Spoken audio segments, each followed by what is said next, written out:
Good morning to all the dignitaries, guests, and delegates with great joy and immense exultation. This forum today is filled with vibrant young energy with the presence of school students. I feel privileged to extend my warm welcome to one and all joined here both online and offline for this special Millennium Lecture Series. Millennium Lecture at our foundation was started in the year 2000 to provide an opportunity to listen to the renowned speakers of international repute as part of our effort to share both internal and external knowledge. This first Millennium Lecture for 2024 is presented by the collaboration of our foundation and Chennai International Center. For the opening remarks, I request our chairperson, Dr. Soumya Swaminathan, to the podium, please. Thank you, Priyanka. Good morning to everyone in the room and also watching online, and especially to our young friends from the Chennai High School here who just had some interactions with Dr. Julia just before we came here. So we are very fortunate and very happy to welcome Dr. Julia Marton-Lefèvre back to the foundation. We are not a stranger to her, and she's not a stranger to us because she has been associated with various activities of the foundation for a long time. She has visited us in the past, and she was going to be in India for some other engagements, and I thought it's a wonderful opportunity to invite her back to the foundation. She's had a very interesting career, and which she will describe to us. And the reason that we took up this topic of system leadership, leading to systems change and systemic solutions is because I think that's what all of us are grappling with now. Quite often we find that, we have worked in our own silos and we are looking only at a narrow slice of the whole. And it's like the story of the elephant and the blind men. Each person feels one part of the elephant and describes the elephant according to that part, but no one really captures the whole elephant. So I think systems thinking and system solutions is very important today as we talk about sustainability and the various challenges which face us globally, nationally, and locally as well. So we have to think at all levels. We need global solutions, partnerships, like for pandemics, for climate change, you need countries to agree on certain joint action. You need national level plans, policies, strategies, and solutions. And then you need very local, hyper-local. For one community that they are facing a problem, they need a solution for that problem. They are not worried globally what negotiation is happening or nationally what program is being set up. We have to solve their problem. So I think the MSSRF has tried to bridge all of these in its 35-year history. We have worked with communities and addressing very local problems, but learning from communities to also take it to the policy level, nationally and globally, whether it is farmers' rights or whether it is a biodiversity convention or whether it is solutions for agriculture that is now increasingly challenged by shortage of water, land, and the soil losing its nutrients. So I think the priorities that Professor Swaminathan had when he set out 35 years ago to establish the foundation still very much exist. We still have those challenges, so our work is not done, but I think maybe the thinking will have to change a little bit and be more innovative, but also think about systems. So very fortunate to have somebody like Dr. Julia, who's had a very long history, as I said, of working with scientists, bridging gaps, being on the board of many, many different organizations globally. But I think that the main strength she has from my own observation is, of course, having a very broad overview of the disciplines of biodiversity, conservation, ecology, nature. She's been Director General of the IUCN. But I think her ability to connect with people and to connect people and to really also act as a mentor and advisor to many young people around the world. I think some of those are her key strengths. And I think she has a lot of young people in the audience today. So even if you don't follow everything of the talk, I think it's still very nice to listen to somebody like Dr. Julia. And and please do engage in a good discussion and Q&A session after her talk. I'm sure she'll be very happy to engage in a discussion. So Julia is also a very good friend, and so really happy and very grateful that she's spending some time with us. After this talk, she will have time for one-on-one interactions with many of our staff and students. So thank you. I think you're going to make a formal introduction. Okay, Priyanka, please.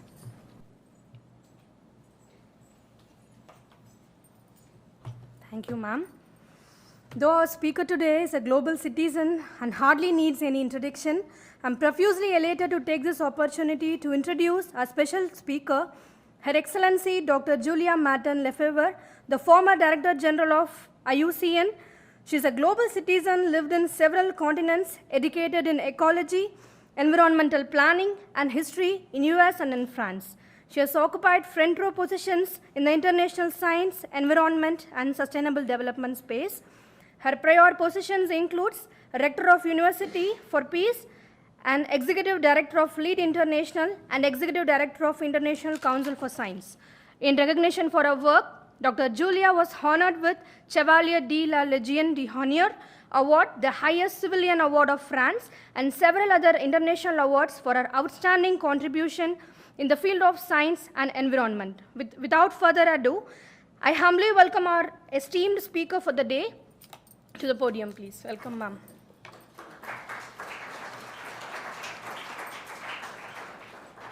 Thank you very much for that nice, and you have a, is this what I can use to do the slides? Okay, so, can you hear me, all right? Okay, so, first of all, I'm delighted to be here. I was here many years ago, and Dr. Swaminathan and I crossed paths many, many times since the 1980s, actually. We were on a committee to advise the Chinese government on environment and development, and he was a great leader, as you know, but he was also a very nice person. And being a nice person is important. So I want to talk to you about leadership and what it takes. And then at one point, when Saumya was in Geneva for your first WHO job, this nice person, Dr. Swaminathan, who's a hero to so many people, sent me an email and said, I'd like you to meet my daughter.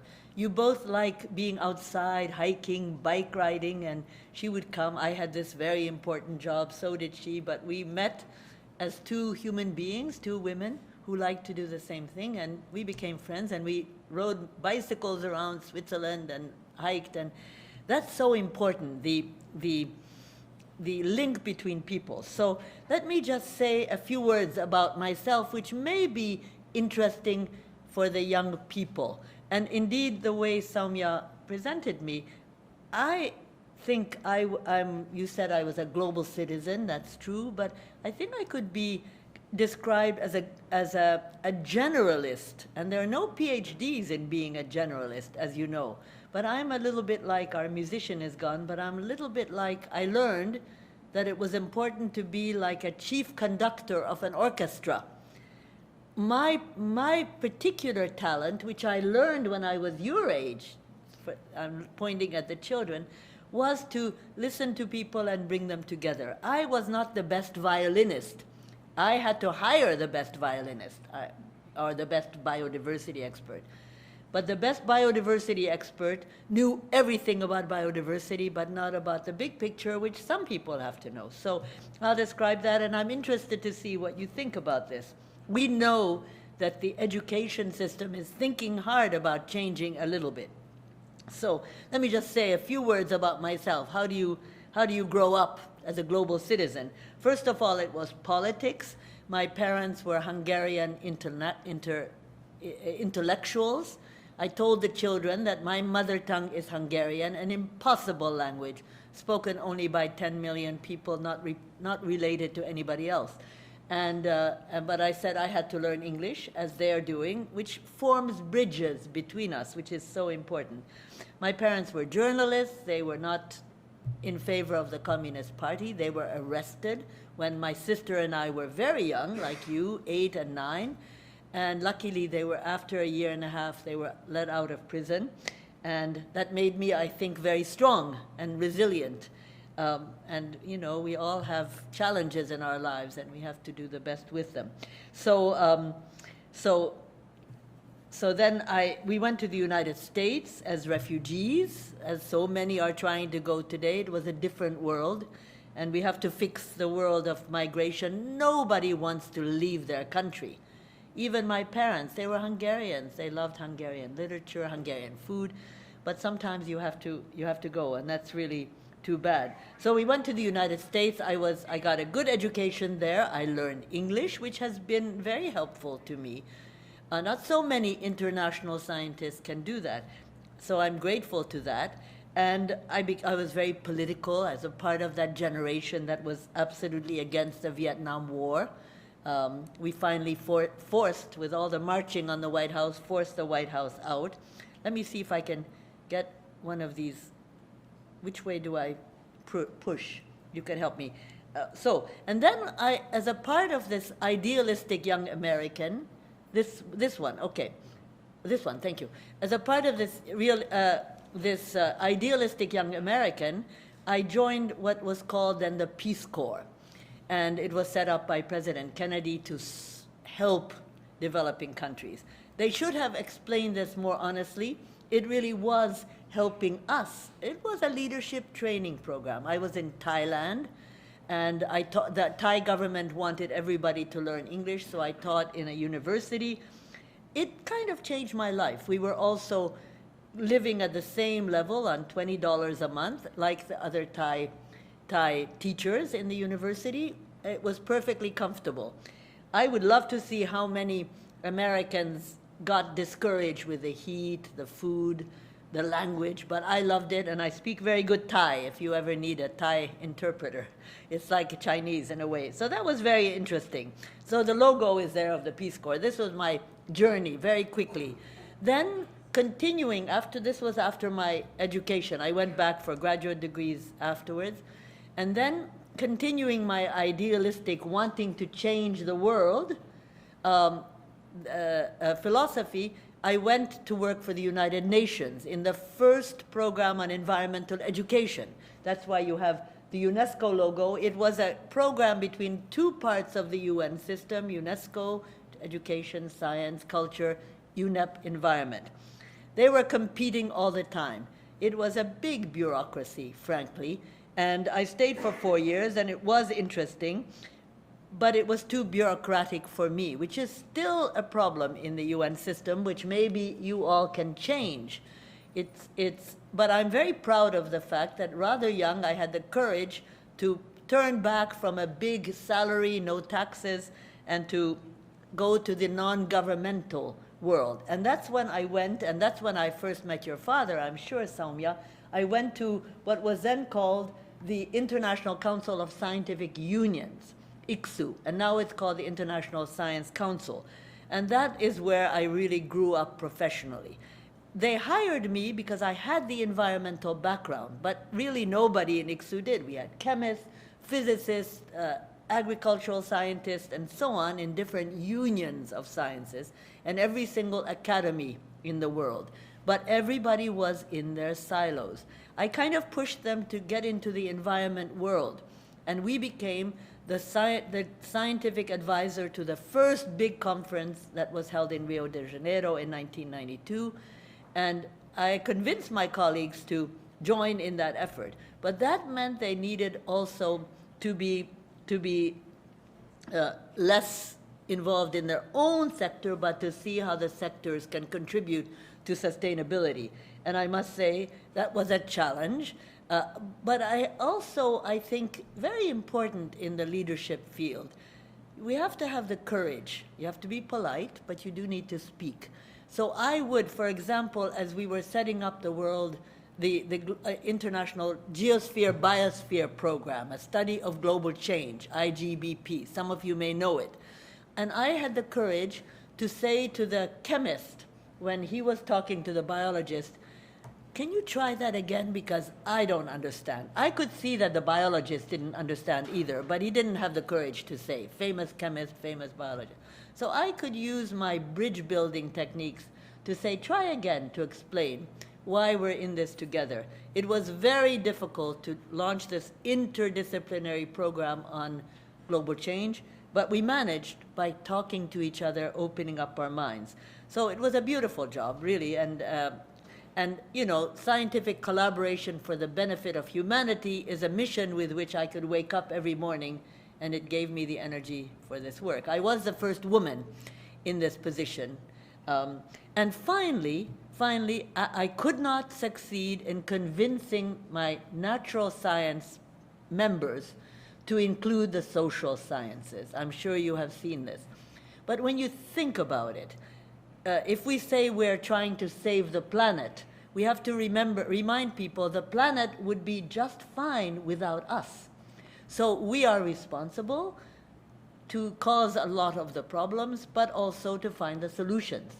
And so I always said to my colleagues, don't say you're saving the planet. So we do need the social sciences.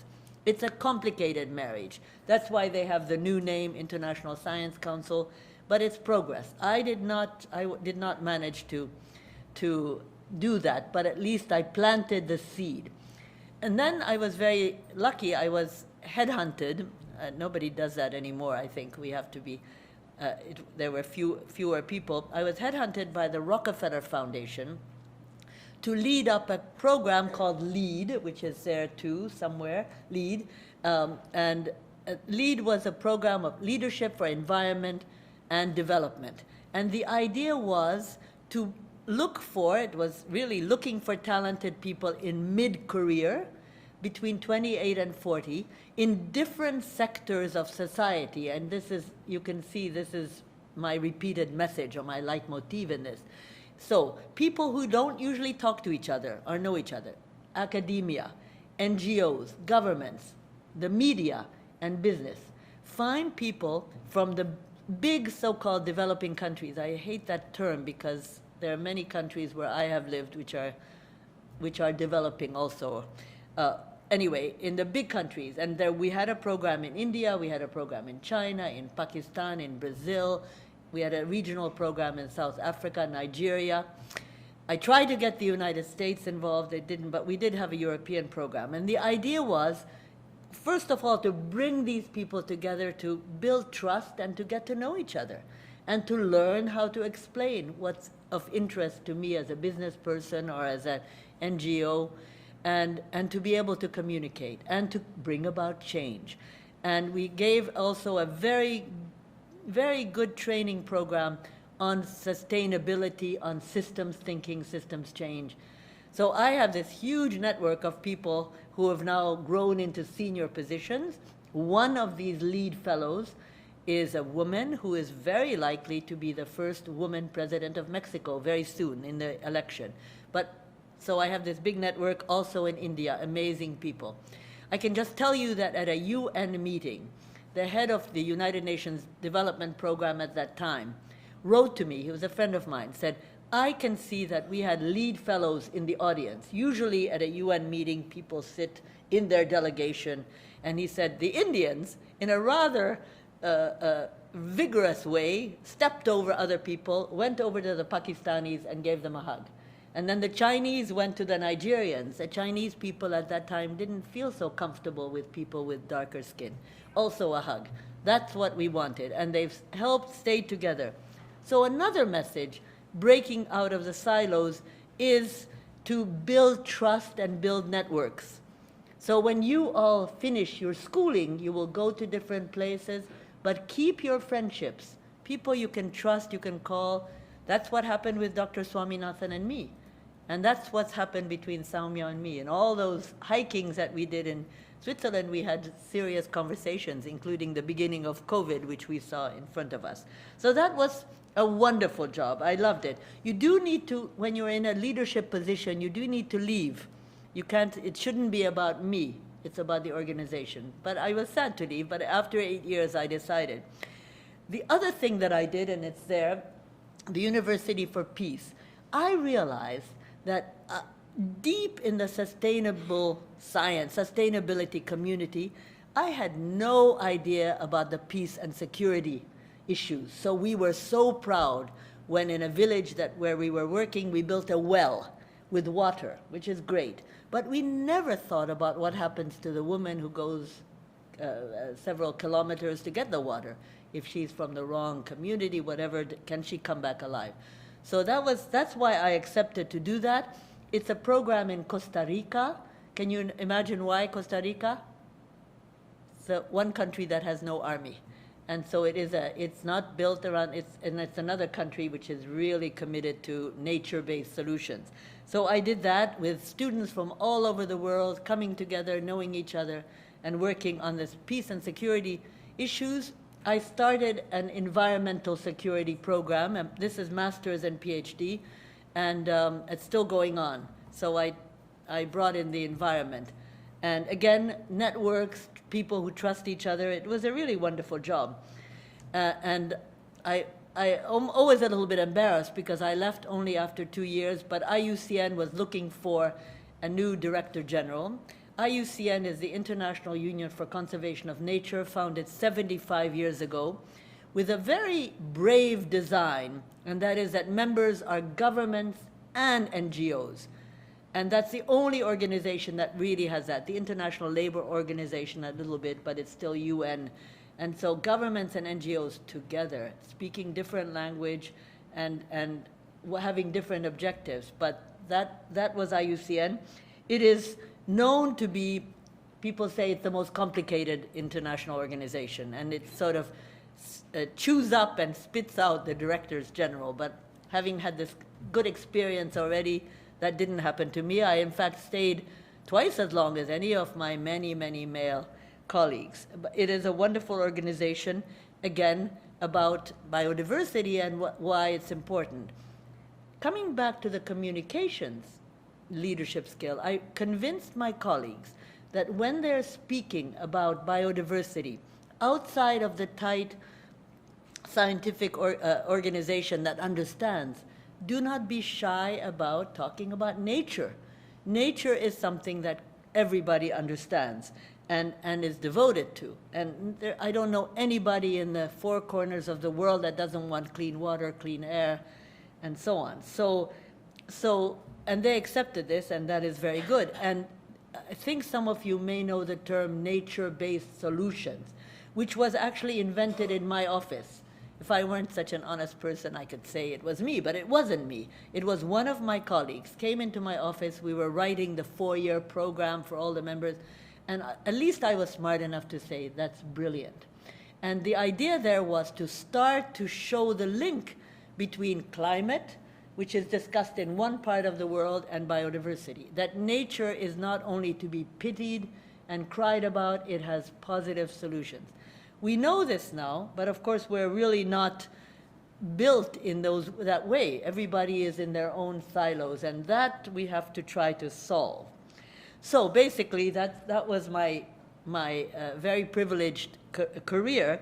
And as you can see, a recurring theme has been to try to be a good leader and to break through these separations about issues that concern all of us living on this small planet, which we don't have another place to go, so we have to make this planet livable for all of us, and it's a challenge. And therefore, as you can see in the context of international cooperation, it really is important to try to look at the whole system, which is why I wanted to call this talk like that. Now, the kids will understand this. This was at the first Earth Day. There was a very famous American cartoonist, and this character was, I think, called Pogo. And he says, we have met the enemy, and it's us. There's nobody else. It's us human beings. This is why it was important to bring in the social sciences. We still have a long way to go. But that is a very, very famous cartoon. We have met the enemy, and it's us. If we are the enemy, we also have the keys for the solutions. I feel very strongly about that. So again, I always remind people, please don't say that we're saving the planet. We have to change ourselves, and we can save ourselves, and then we can have a future that will be good for your generation, your children, grandchildren, and so on. So I don't know whether any of you know, let's see, which one do I push? This one.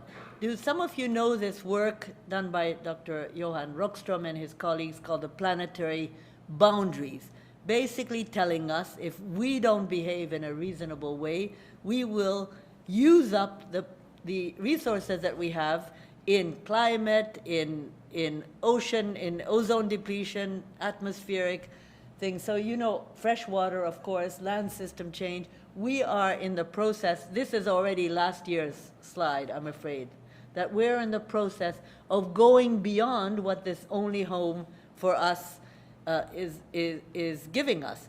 And I must say that Johan Rockström has the ability to explain this in a very user-friendly way. Now governments have to listen. Governments, but it's something that I think is interesting to include in education programs and so on. So I don't know, I presume many of you here have seen this. So these are these 9 processes which regulate the stability of the Earth system, and we're not being careful. And that should be something that we should elect all those people who are going to be elected this year, half of the world's population, including in the United States and here, and not yet in France. But we have parliamentary elections in Europe. So we need to talk to them, think about these things really. And of course, all of this has to go beyond boundaries. These are all global commons, belongs to all of us. So we should all work. To me, the challenge is that we don't really have a way of working in a systemic way. We're in our silos.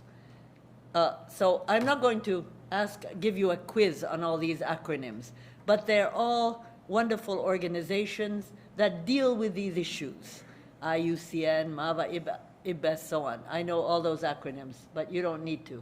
The issue here for me is that all of these, if you ever want to look, have very similar mission statements. And they're beautiful, they're very similar. And then you just wonder, what's going wrong? The situation in biodiversity loss, climate change, the water issues, the ocean, etc., are pretty bad. And so something is wrong. A lot of this has to do with people liking, again, to work in their own acronym and their own place.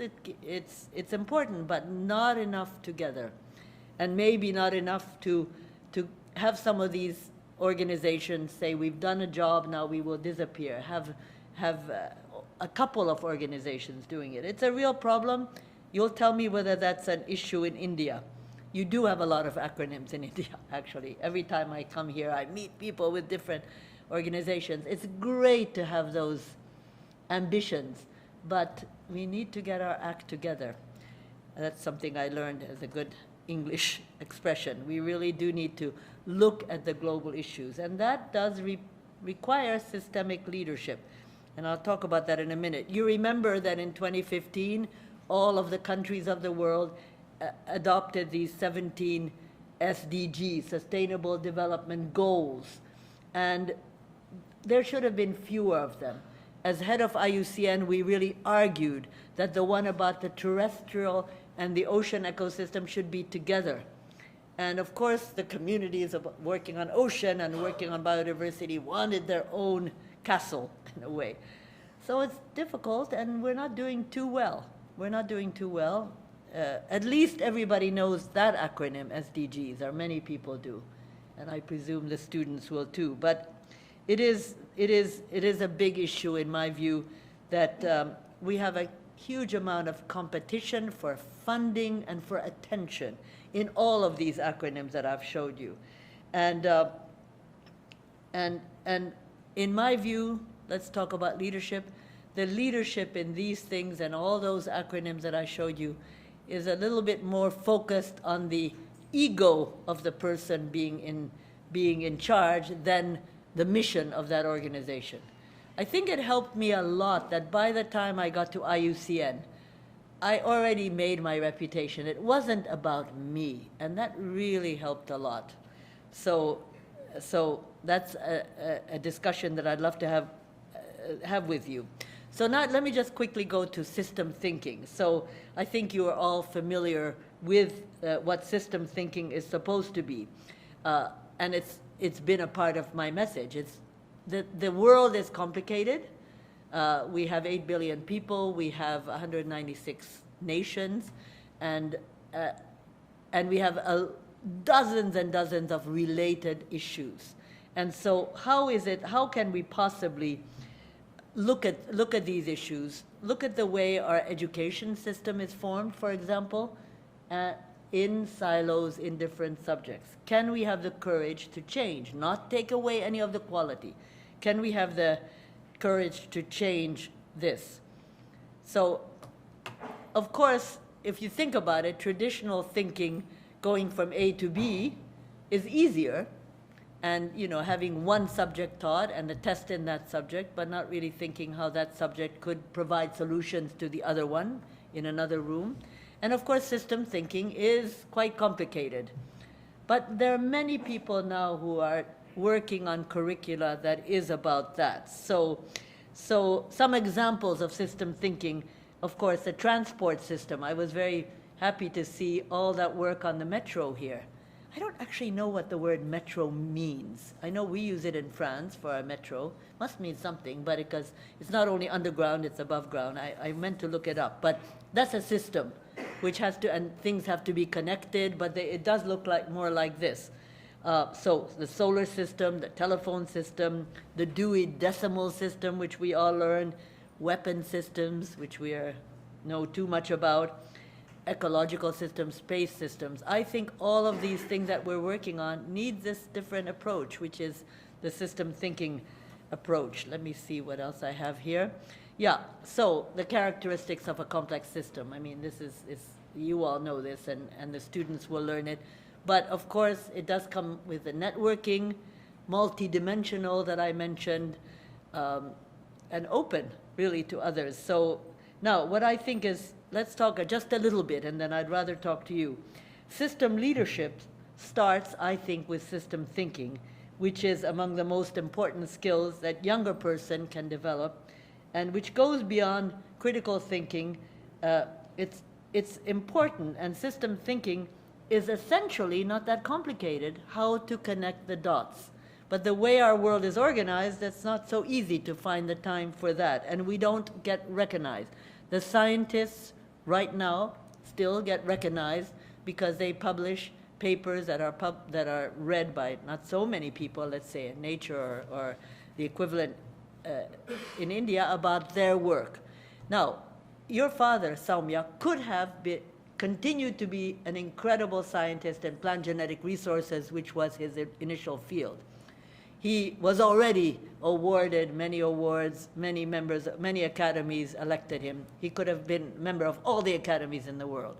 At some point, and maybe you can tell us how this happened, but at some point he could connect the dots. And I love the 3 parts of the mission: pro-poor, pro-women, and pro-nature. I don't know where he learned this, because it probably wasn't in a plant genetic resources PhD course. But he figured it out. Just look around. And those are issues that need to be addressed and need to be recognized and respected. And he certainly was, because of the kind of person he was. But not everybody is recognized about being a chief conductor of this complicated symphony that I mentioned. So this is very, very important. And I must say, walking around and seeing the results of the dialogues, I think they were called, the dialogues. It wasn't just talking. It led to action, which was always, it seems to me, and from what I know about this foundation, always multidisciplinary. Let me just give you an example. You might remember the storm of criticism that Elon Musk had when he announced that Tesla would take payments in the Bitcoin. So he hadn't joined the dots, and many things he hasn't, but I'm giving one example, between the energy-intensive nature of mining Bitcoins and the role of electric vehicles reducing our demands on the planet, joining the dots. He was more interested, I guess, in making a lot of money. But that's, so with system thinking, the idea is to pinpoint what will have the biggest impact. One example is diet, the type of protein you choose to eat. We had a great discussion with the kids about that this morning. They really do understand, I think, thanks to their training here. And where the food comes from, it has all kinds of knock-on effects on the environment, climate, and sustainability. So connecting the dots means looking at the big picture, which is not easy. Takes more time. Soumya, you didn't see my speech, but you mentioned this elephant. So you kids can recognize this elephant. And the idea is, and this is what you referred to, but the idea is a blind person touching one part of the elephant because he cannot see. And the one who is touching the tail says, oh, an elephant is like a rope, and so on. So you can see it's a tree, it's a spear, looking at the, thank heavens this elephant still had his, what is the English word for that? Now I only can think, yes, the tusk, which of course is another systemic issue, how they're being hunted down and killed for their tusks.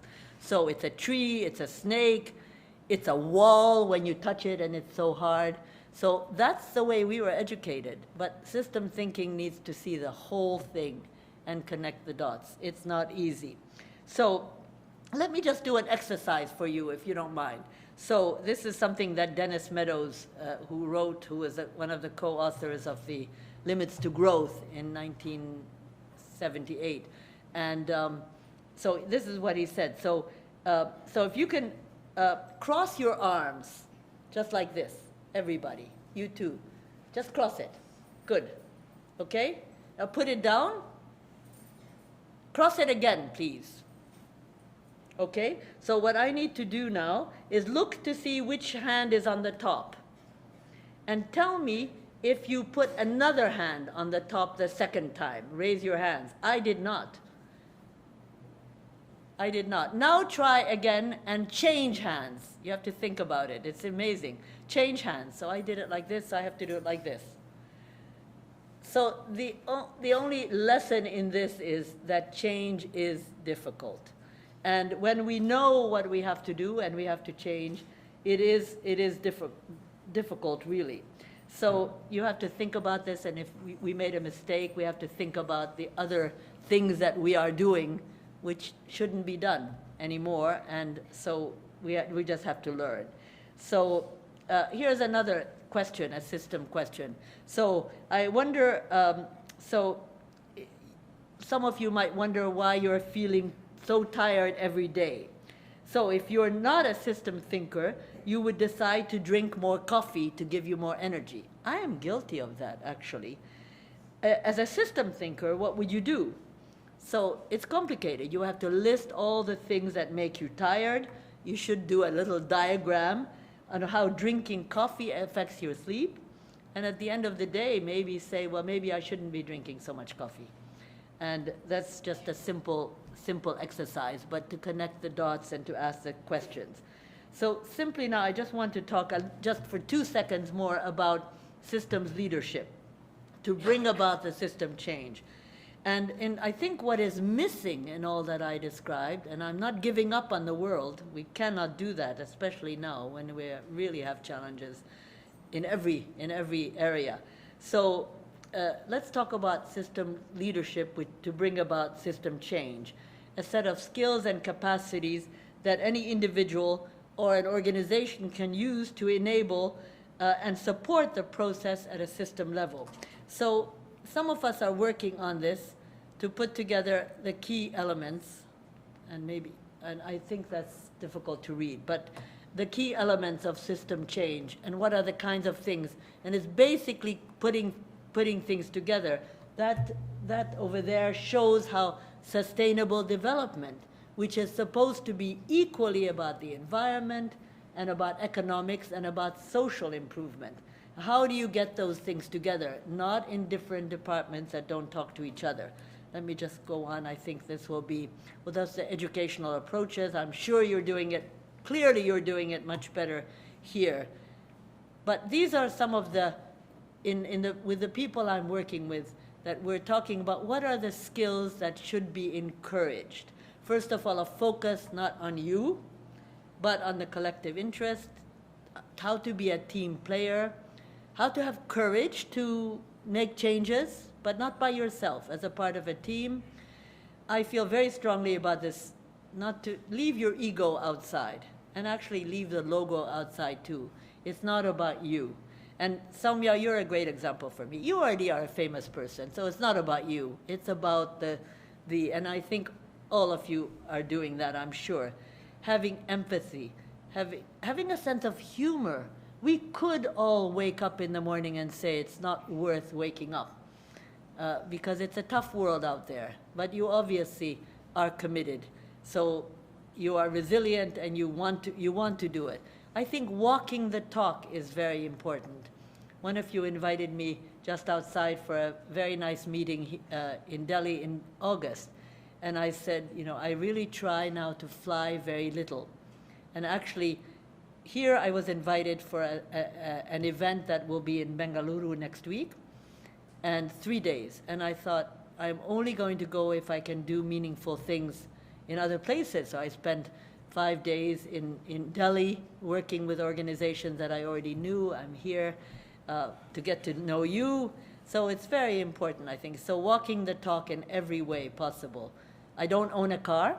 I used to. I don't need a car in a city like Paris where we have the metro system. I took the metro in Delhi, and many of my friends who are working in sustainability said, what? You took the metro? It was great, by the way. Really inexpensive. Everybody was so nice to me. It was very good. So walking the talk, building trust, listening to the others. And again, having some humility. The planet would be fine without us, so we have some very important things to do here. I think it's so interesting that the feedback that I got from all of these acronyms that I worked for was that, and it really surprised me, was that I was so approachable. So, you know, being a nice person is not necessarily the characteristic of leaders in our world today. Being so approachable seems kind of obvious. So I'll just give you one example. I went to the University for Peace. I was greeted by all the professors, flowers, speeches, happy to have me. First day there. Then I went to my office, and then I looked at my watch, and I said, oh, it's lunchtime. So I went to the office of my new assistant, and I said, Leonore, where can we have lunch? She looked at me kind of strangely, but she took me to a beautiful place with only a roof and the view on the volcanoes and nature. And the professors, the students hadn't yet arrived. The professors who welcomed me were sitting at the table. There was one chair. So I said, may I sit with you? And they looked at me also. And I understood. So I tried to use my sense of humor, and I said, sorry, but I have a feeling that maybe I'm unbuttoned or something is wrong because you didn't expect me, I have a feeling. Then they felt more relaxed, and they said that I was the first rector in the university's 25, 30 years that ate with them. So then I again went back to my sense of humor, which is sincere, and I said, well, you have to tell me then, because this is the most beautiful dining place I have ever been in. But there must be a more beautiful one if all the rectors went there. And they said, of course not. They laughed and they relaxed. Those leaders, who were great people, felt more comfortable eating by themselves. Maybe a little bit shy to eat with people who are hierarchically under their leadership, I don't know. But we changed that culture, and I think it's very important. So this being approachable, it really is, it surprised me, but it really was, that's the way the world seems to be. I've gotten that from everywhere. And as we were talking, Soumya, on the way over, you know, you don't get a PhD for being a good leader or for being a nice person and for being ego-free. But I think these are things that the next generation will learn, and with a little bit of humility. I think these are things that are also skills that we really do need to train and learn. Certainly communication. How do you explain things? And and so that people can understand. Nature is understood more than biodiversity. Talk about nature. We also live in this planet with different cultures. So how do we understand each other? And that's really a wonderful thing to do if you talk to people. How is it in your country? What is it that you like to eat? What is it that you like to do? I mean, I have been coming to India for many decades, and I think somewhere in my past life I was an Indian. I felt so comfortable here. I even can wear saris very quickly, and they stay on. But I learned a lot I asked a lot of questions, and I love the food. So anyway, the cross-cultural skills are important. We share this planet with so many other cultures. We have to respect them and understand and learn. Openness to new ideas, literacy about system thinking, team building, super important. Hopefully this is going to be in the curriculum in a way that hasn't been done before. Again, we may get fixated on a part of the system and therefore miss the whole, which is our elephant. Thank you for listening to me. I'd much rather listen to you now. Thank you. So, ask me questions, make my philosophy better, and tell me how you're doing it, or whether you agree or not. Yes, go ahead. Do we need a microphone? Because I think we're being filmed somewhere.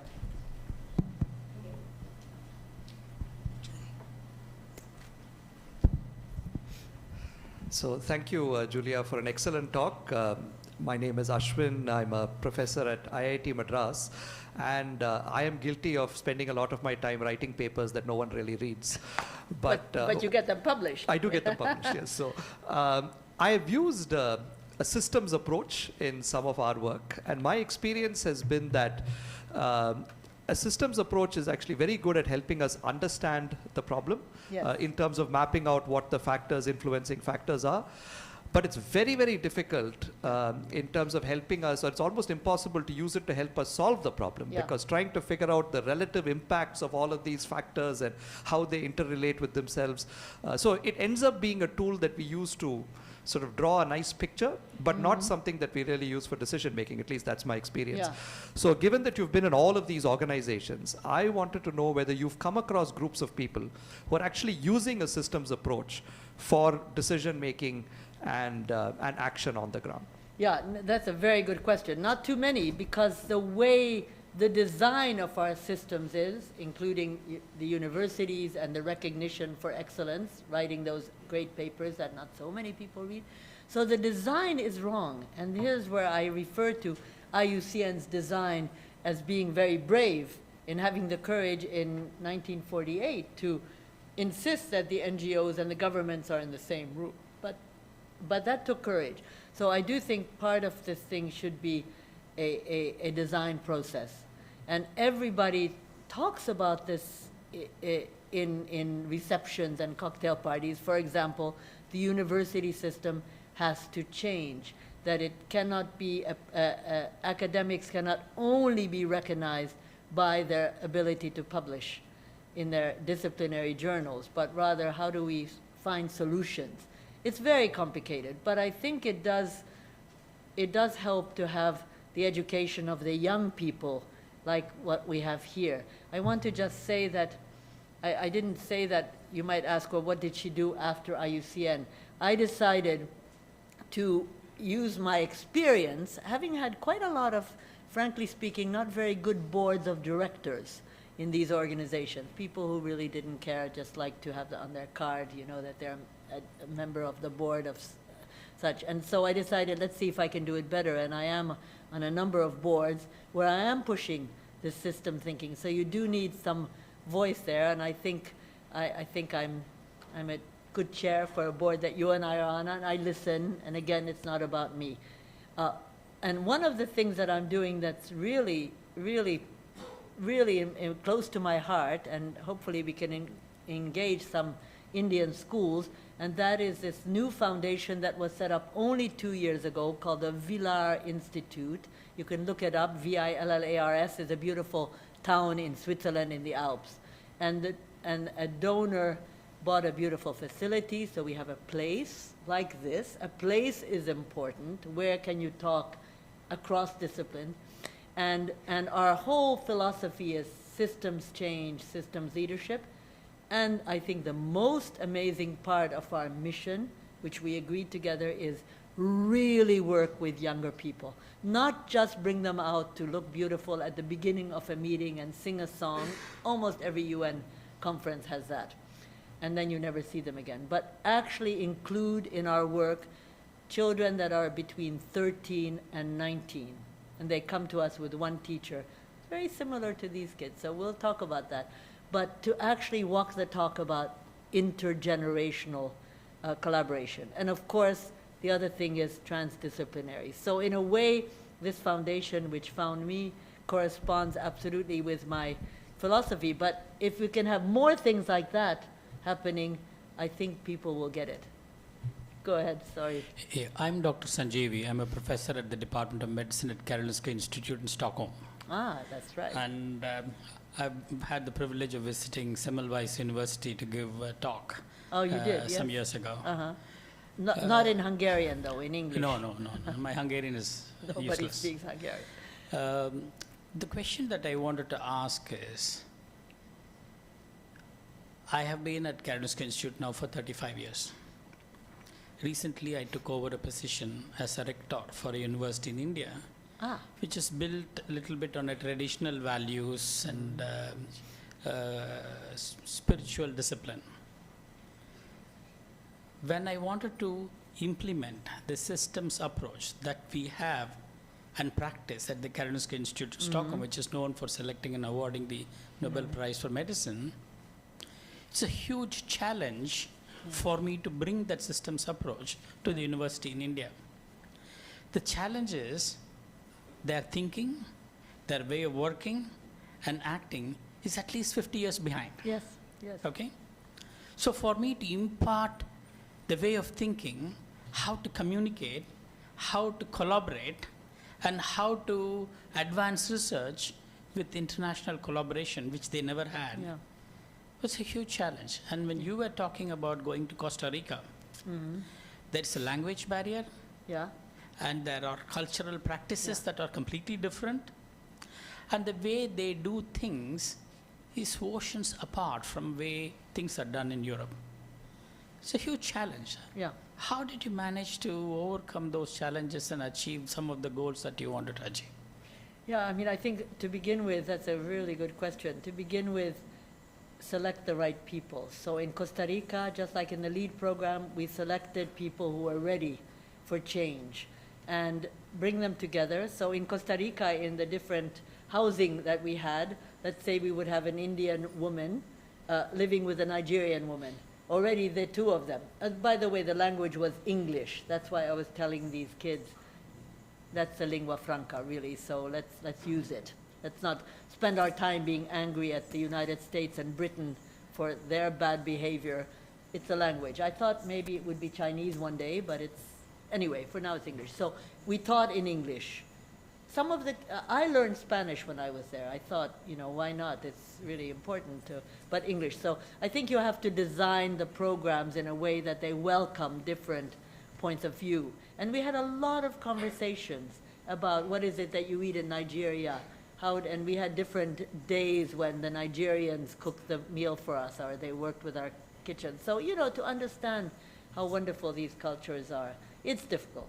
But one thing I wanted to say, and I think many of you have children, and I'm so grateful to my parents and the resilience that I gained in this rather difficult childhood.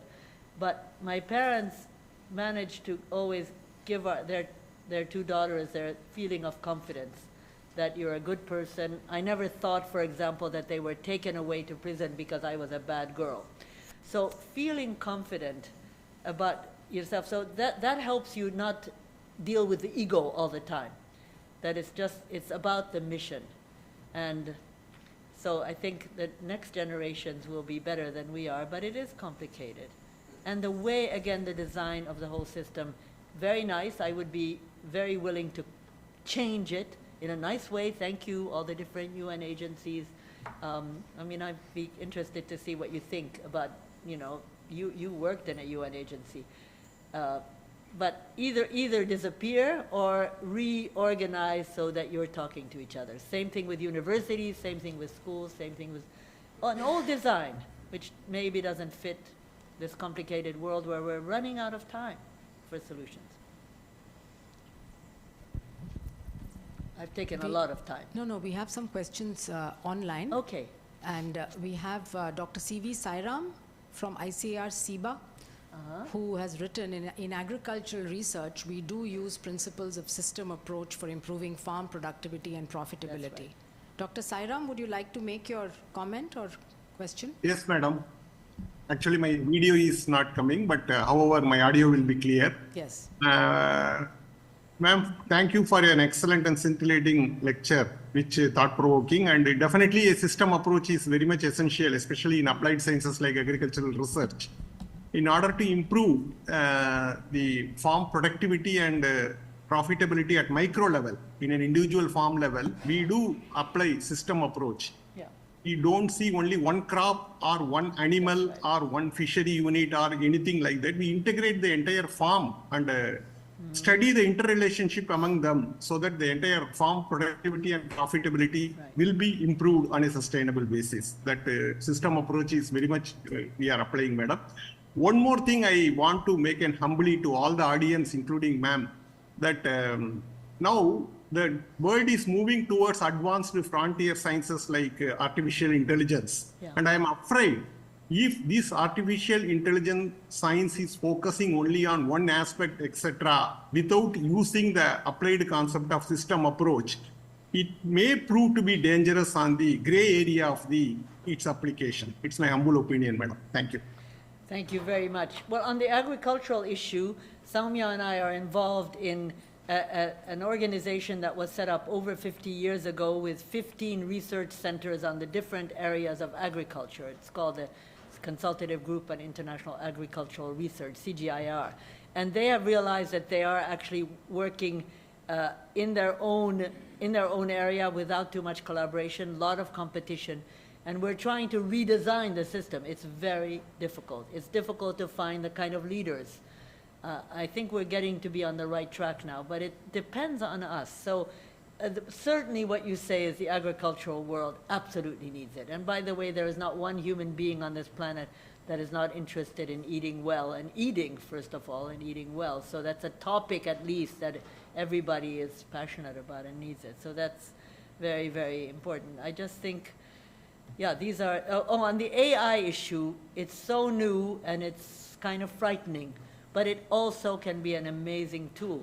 I'm going to Bengaluru next week to participate in a hackathon, which is linked to this Villar Institute Foundation that I just told you about, run by the Global Learning Council, headed by Dr. Subra Suresh, who is a very distinguished scientist, Indian, US together, and he's heading this, and we'll see. I'm going to be a judge in this competition of young students using AI in an intelligent way. I'll give you just one quick example. Scientists work for months and months to do the so-called summaries for policymakers on the climate report and on the biodiversity reports from the IPCC and the IPBS. I ran by, because in the Villar Institute we saw some of these AI geniuses, young, all of them.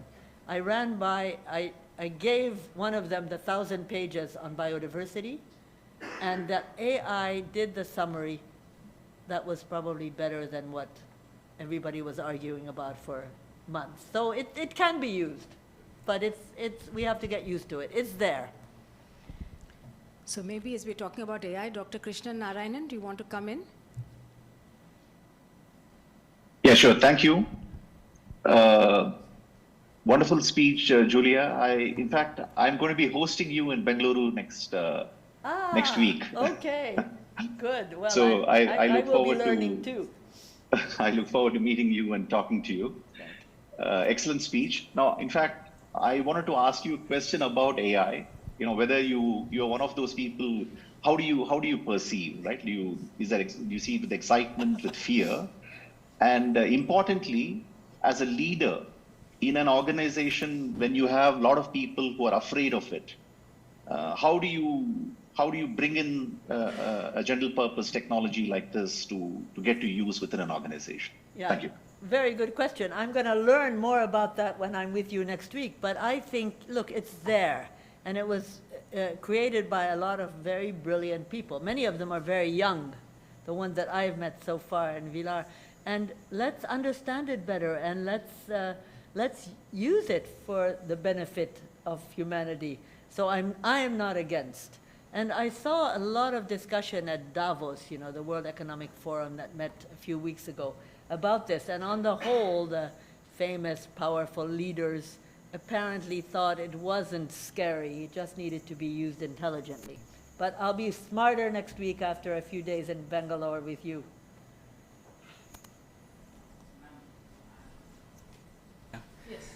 Ma'am, now nowadays we can connect easily by the data analysis and artificial intelligence. We can easily connect with the problems, but we could not find the leverage of that problems.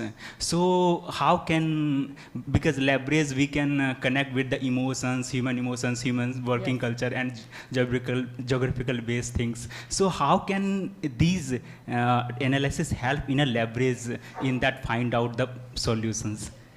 Yeah, I don't have, that's a very good question. I don't know, but I think we should just not, if possible, not forget the human level, which is why actually in this climate change world, it's a little difficult now because we do get together in person very little. I mean, I'm so glad to be here with you. Of course, it's great to also have people online, but yeah, if we could possibly figure out a way to be together from time to time, not as often as we used to be.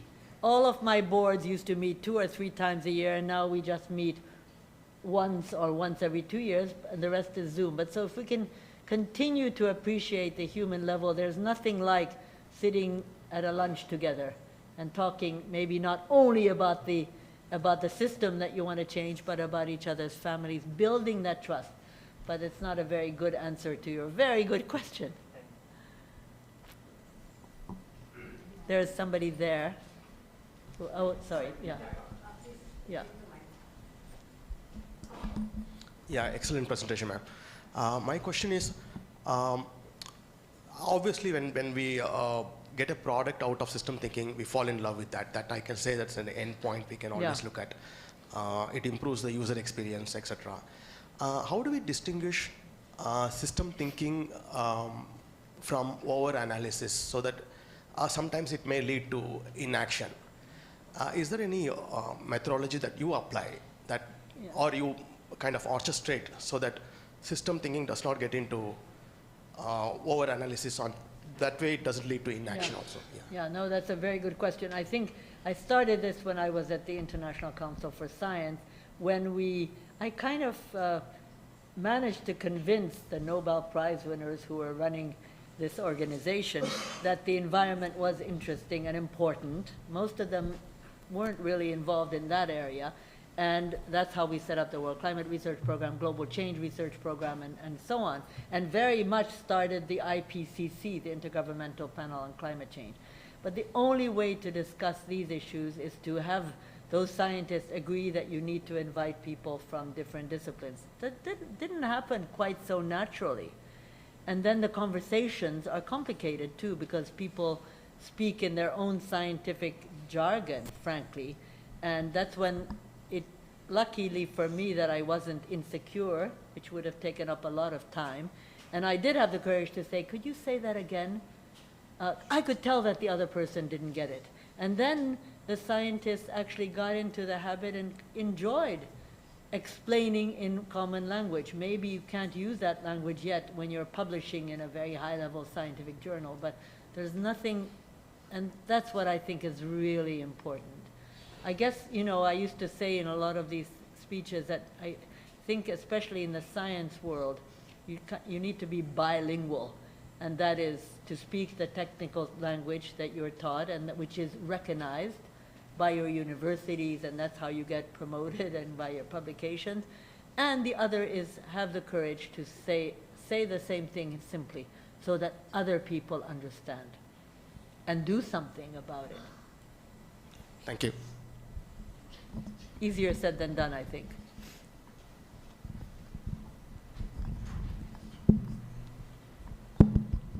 Yes, my name is Sambasivam. I studied at Amrita Vishwa Vidyapeetham, and I would like, first I was very interested in these environmental issues, but later on when I got exposed to the likes of David Icke, he is a conspiracy theorist, by the way, but he is criticizing the way the large amount of funds are being spent on climate change and environmental issues without any objective or without any effect, visible effect.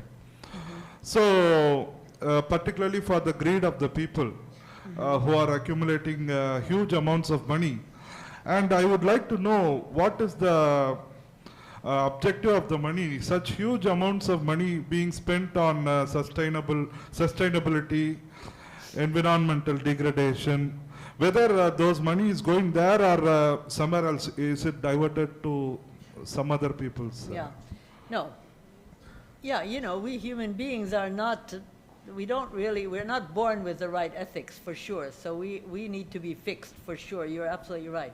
I think it's very good that in the conversations in the last 5 or so years, the whole business about the whole idea of environmental justice has become a part of the way of finding solutions, so that a lot of these rich people are also pushed to make sure.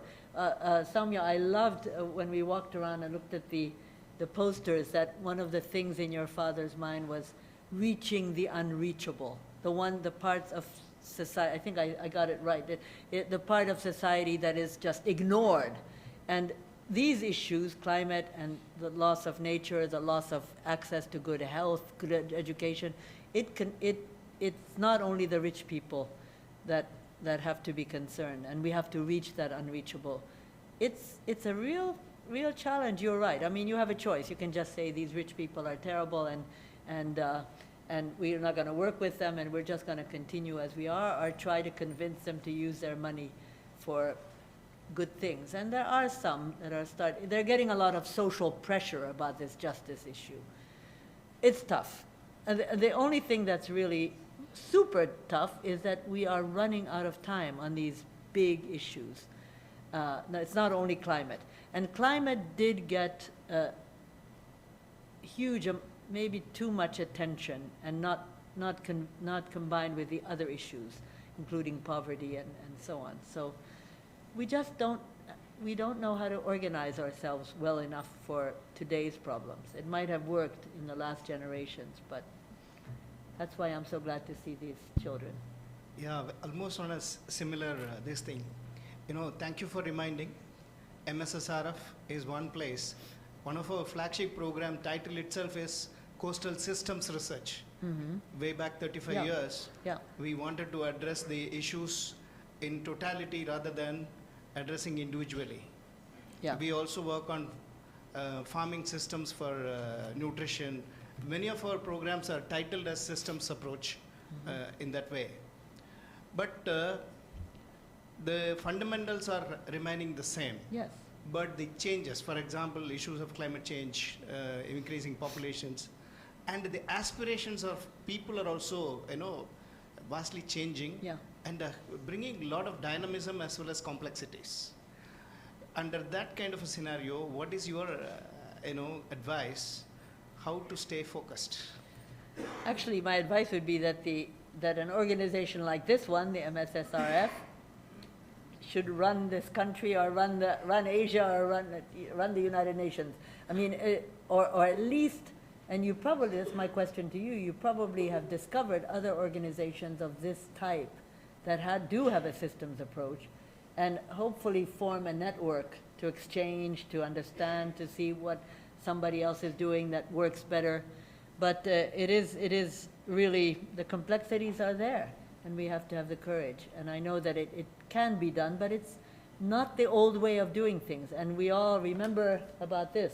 I kept on crossing my arms like this, even though actually it seems that it would be easier it would be better to do it like this. That's just an example, but we don't like to change so much. So that's why having the generation of these kids sitting in just one row behind you is so important, that they will be ready. They will be ready, and we, the older ones, have to be open to that. This Villar Institute experience, when we have meetings in this beautiful place, it helps to have a beautiful place, like here, that we're not disturbed by noise. It really is important, the kind of places where we meet. And if we have a meeting of about 250 people, half of them, the average age is 16. And our culture is, let's not separate them. When we sit down for meals, we always go to a table like I did at Costa Rica. Do you mind if I sit here? For 5 minutes, those kids are surprised. What? She just opened the meeting. She's gone. 5 minutes. After that, and these kids are amazing. And we're including them instead of bringing them on to do a show and then that's it. So we have to change. And we're fortunate that we have that place, and we have people who have provided funding to bring this community together. And I will want an Indian school, at least one. By the way, the 125 who come to us as Villar Fellows, they will, every year, they will become fellows for life. And now quite a lot of people are reaching out to us. Do you have somebody to suggest from X country who could join a meeting? So we're not separating. And we're not also, the children don't seem to be saying, your generation messed us up. But rather, let's look for solutions.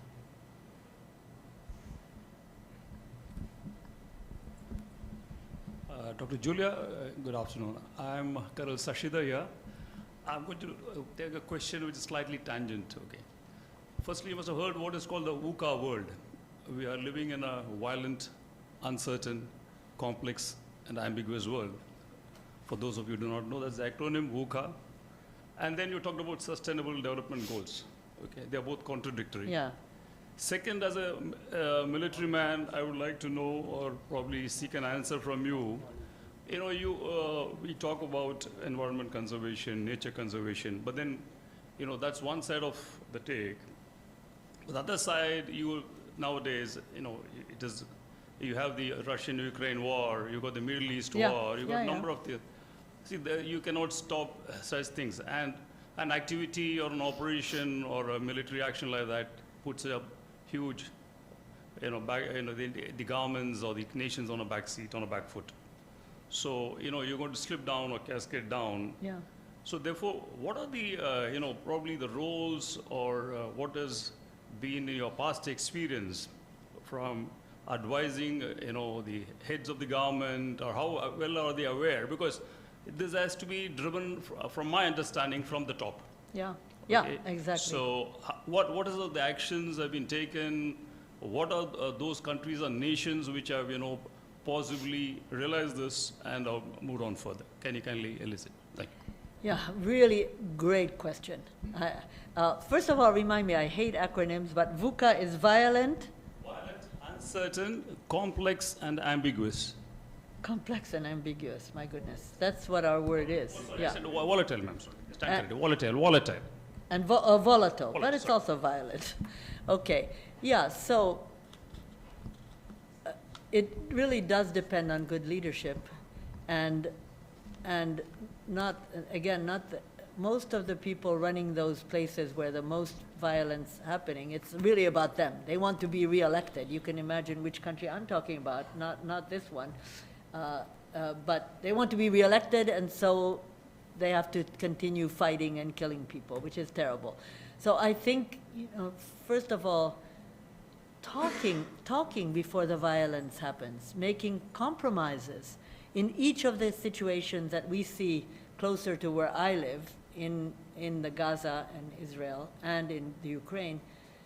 No, I don't think anybody actually sat down and said, okay, we need a different geography. The nation state was put together by a bunch of men at midnight.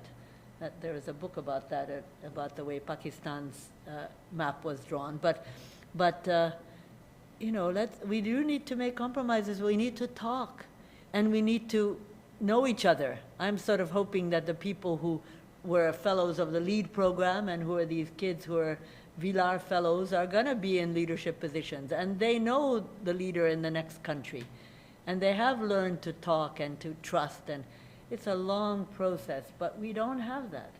And nobody has, no, in these two violent situations that I have closer to me, nobody has really talked, just took out their weapons. And there's a lot of things that you said about the rich people who want to sell weapons. So if the young people can be the moral guardians, maybe we can make it. Yeah.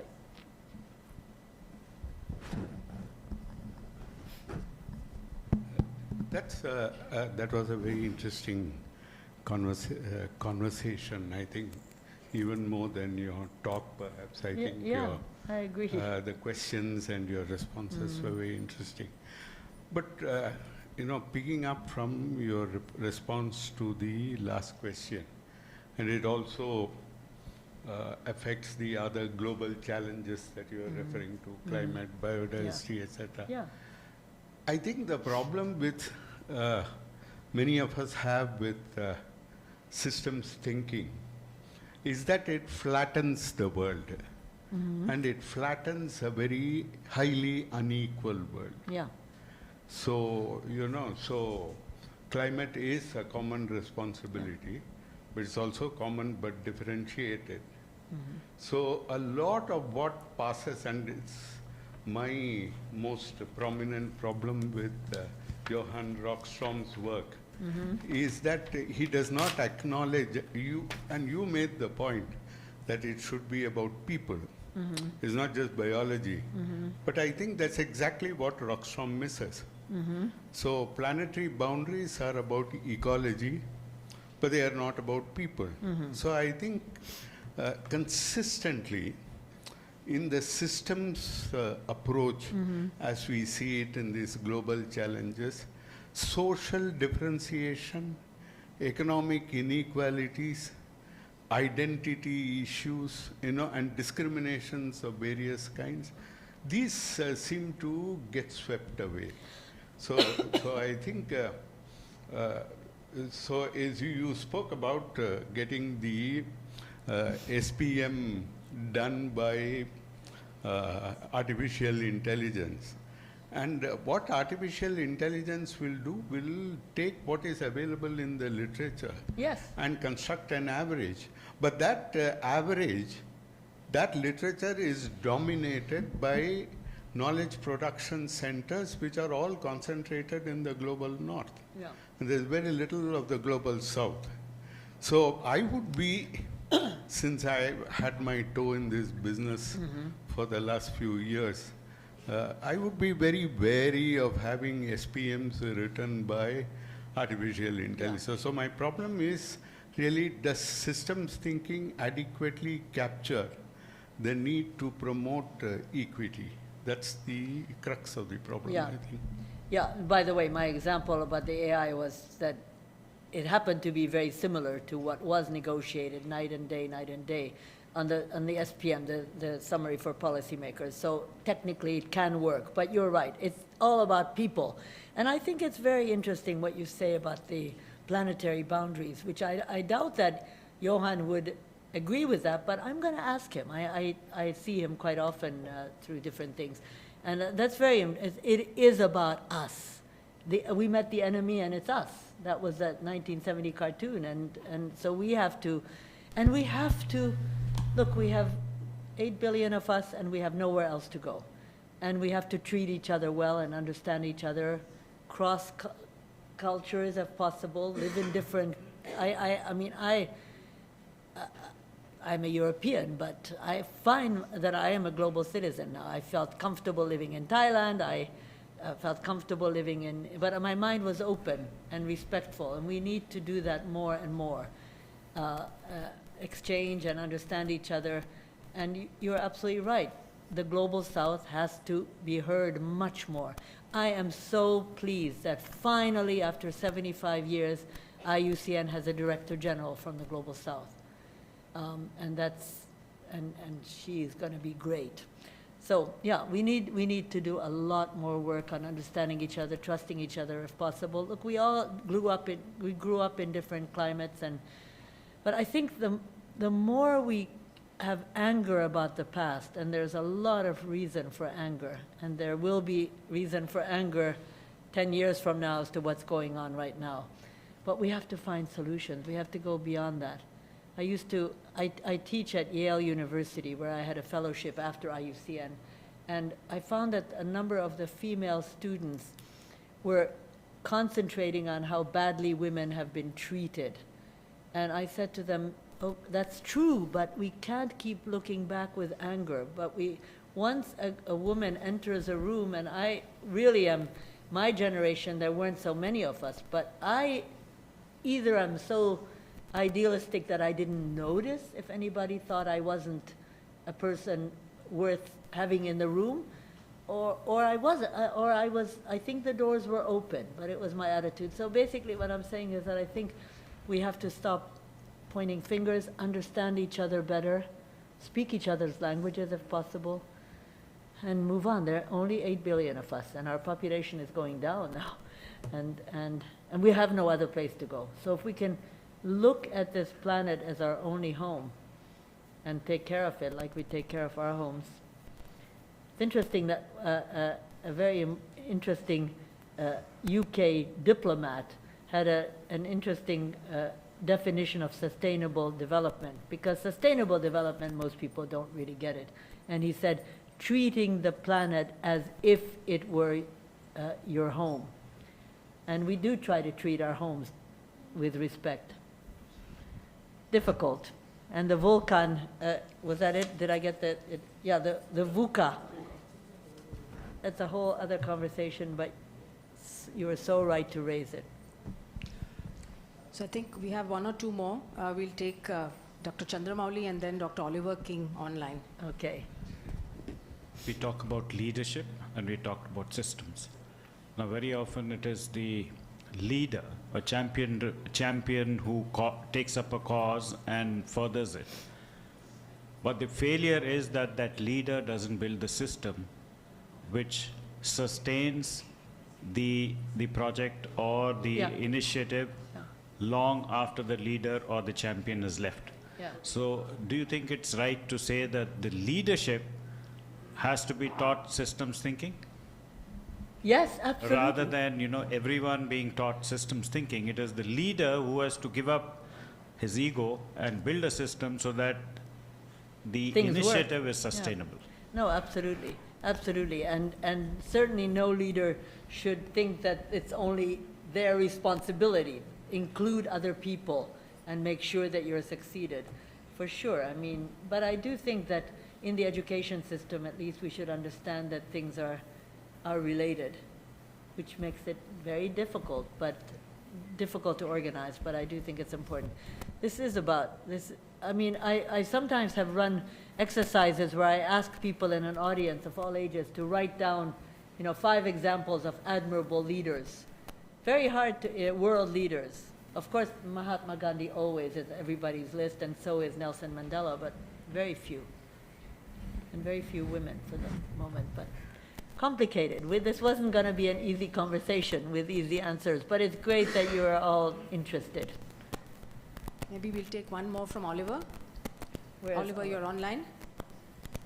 Thank you, Dr. Jolia, for that excellent insights.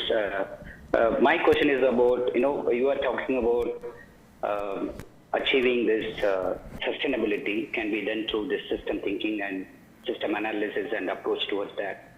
But what is your view on that? Everything needs to start with persona, individual, in terms of quality. I think, then we actually inspire through many people and we institutionalize through institutions in terms of system thinking. I think what could be, the best practices at the personal level one has to, and then how that can lead to institution level transformation in terms of system transformation. What are the best practices you would, inform us?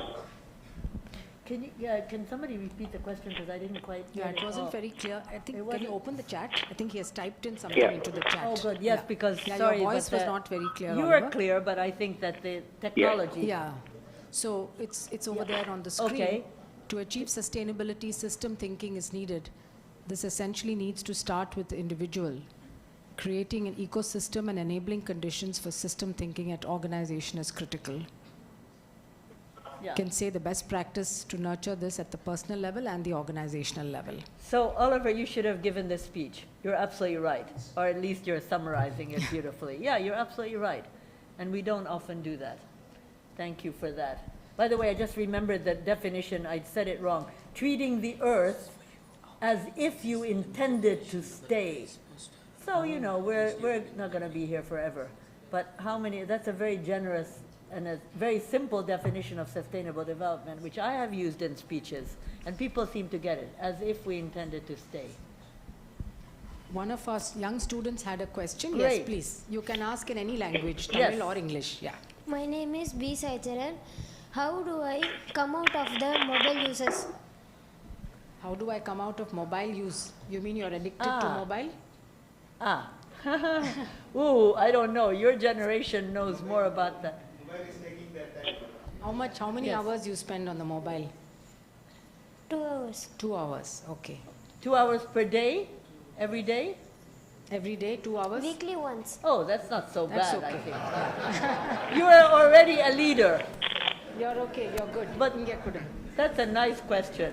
Very good. At least you are aware of it. Very good. Yeah, limited to 2 hours a week. That's good. My name is SB Sabariguru.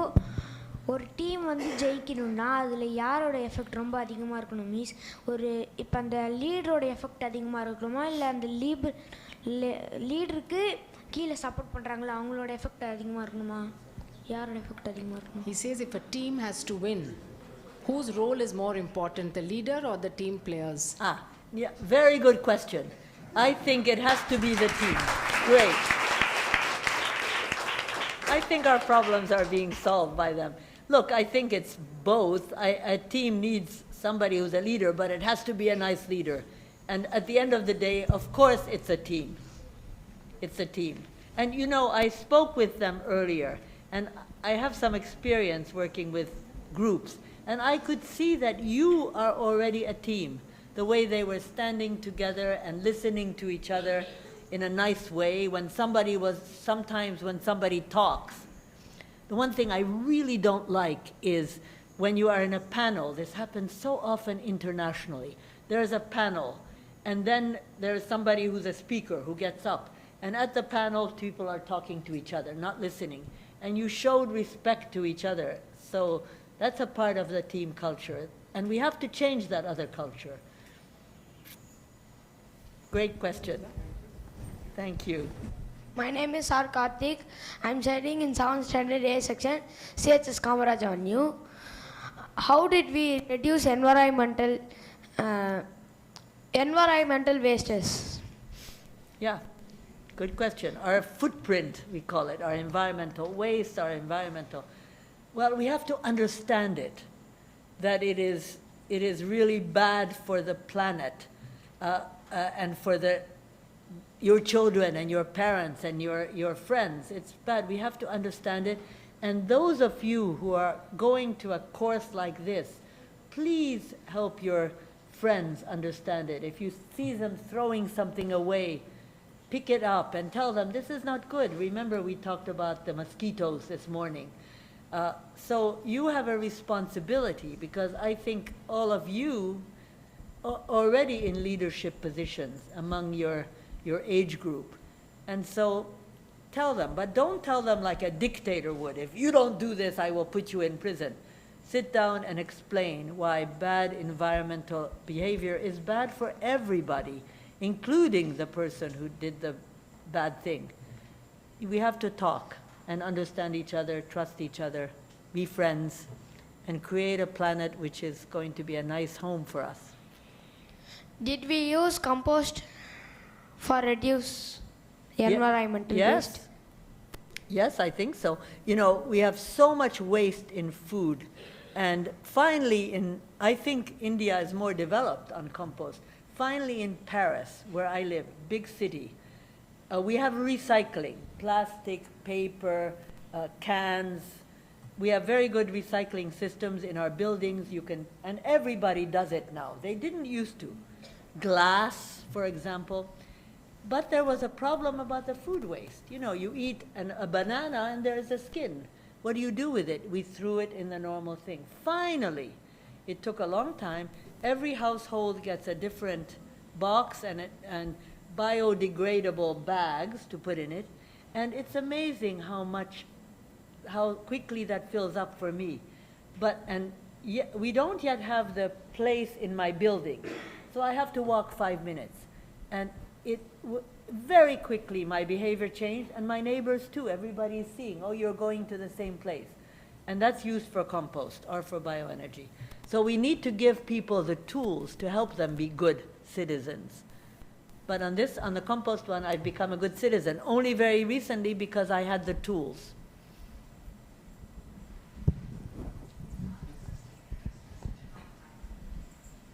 Okay, we'll take a few more.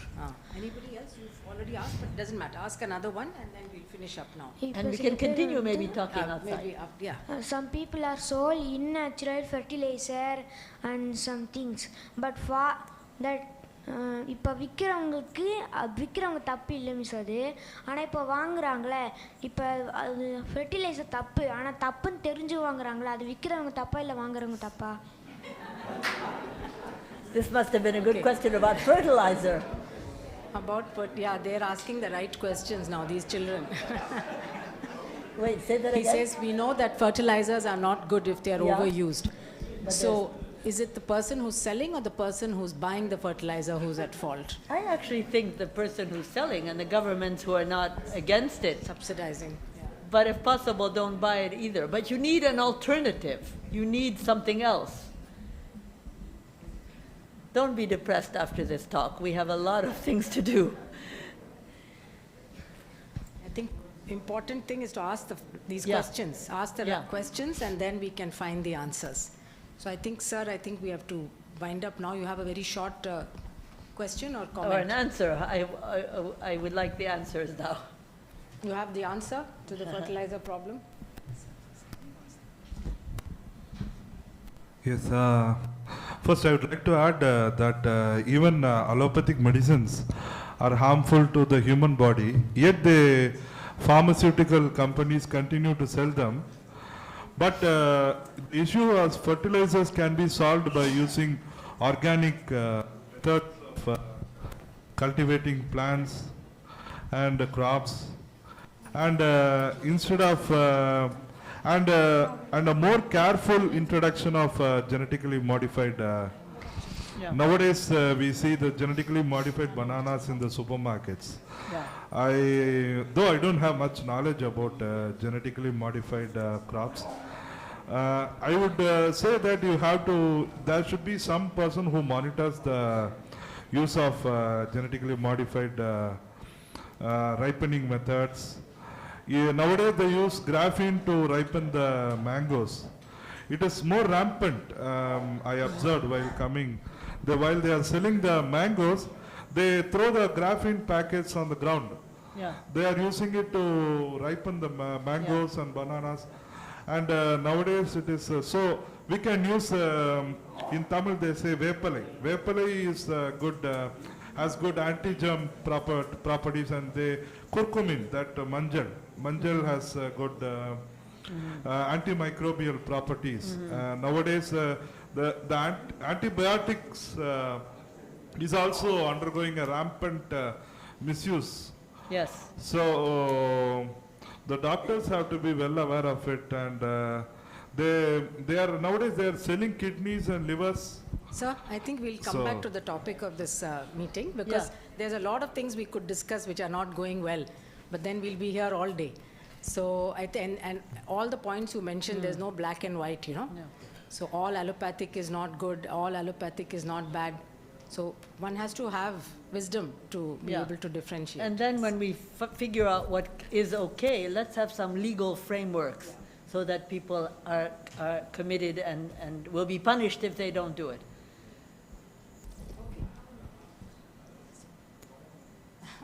Okay. Last one, please. That should be the last question. one. Yes.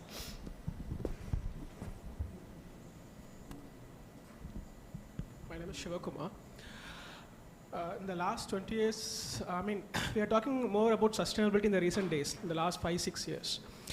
So what I think is 20 years ago, when someone is buying an electronic thing like a television set or a mixer grinder, it will sustain for 20 years.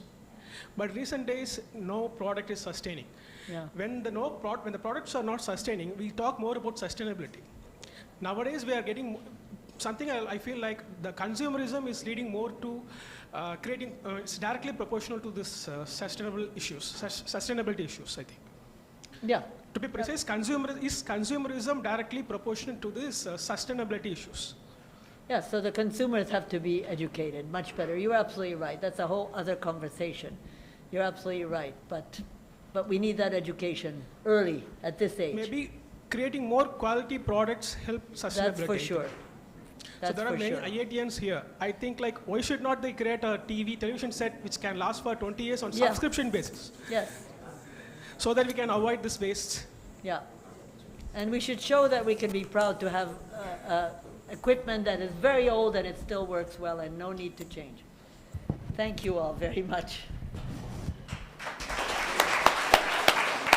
You too.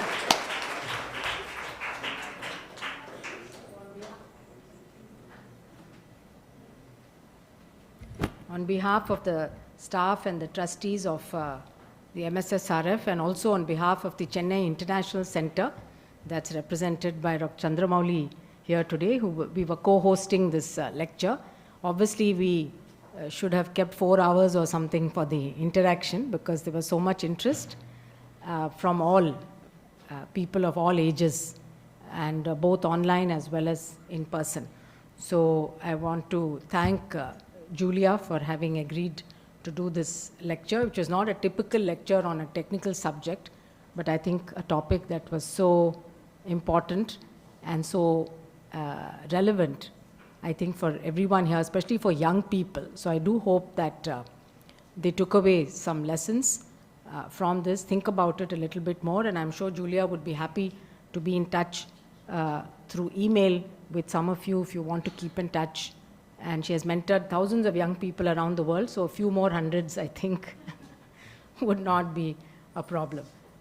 We will put this talk on YouTube later. It was being streamed live, so I think many people might have heard it. But once again, I want to thank her for giving the first Millennium Lecture of 2024, and I think you've set a very high standard and bar for the ones to follow. So thank you very much. Let's give her a big hand.